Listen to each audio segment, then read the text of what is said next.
I'll be showing you how do you make a simple jeera milag rasam or cumin pepper spiced rasam in a ear chamber. Ear chamber is basically a tin vessel. It looks like this. So this is a 1.5 liter capacity tin vessel, and this was what traditionally, this is something which was used traditionally by probably our grandparents from ages in southern India. So this is something which I take a lot of pride in owning, and let's look at it. It's very simple, 5 very simple ingredients, and this is how you make it. So of course the first thing you need is an ear chomber. I've got tamarind water or puli jalam, so that's like the first thing I'm going to add. And I have my homemade jeera pepper rasam powder. Ingredient number 2, I would add about 3 teaspoons turmeric or manjal and salt as you please, whatever suits your family, and that's it. I just give this a swirl. The thing about ear chombo one needs to remember is that at least a third, so if this is this high, 1/3 of this needs to be filled with liquid, else you're going to have a burnt bottom. Thankfully I've not.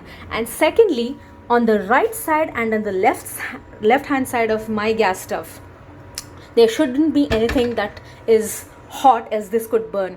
So, and the third precaution is, of course, you can never put your ear chamber on something which is on an empty, so it's going to really melt. So I have this here, and once this sort of bubbles up, which is going to probably take anywhere between 3 to 4 minutes, all I have to do is add in my cooked parippu or dal and temper it and mix it with some nice rice made in a vengala pane. I need to make a fresh batch, but this is from this afternoon. It's heaven. So I'm trying to get rid of my pressure cooker, but I have it here. So my kalcha tea is getting seasoned, and hopefully I don't have to use my pressure cooker after that. So the idea is to always mash your dal or smash it before you put this in this. So I have my parippu or dal ready here, and as this sort of starts bubbling up like this, not really a rolling boil, I'm going to add my dal or parippu. So the reason I don't add my parippu or dal before is because that could settle to the bottom of the ear chamber, my tin vessel, and it could burn this up. I'm quite generous with the amount of parippu I add because I have a toddler at home, and as vegetarians we do have parippu or dal as the only source of protein, though I really dislike to use the word protein.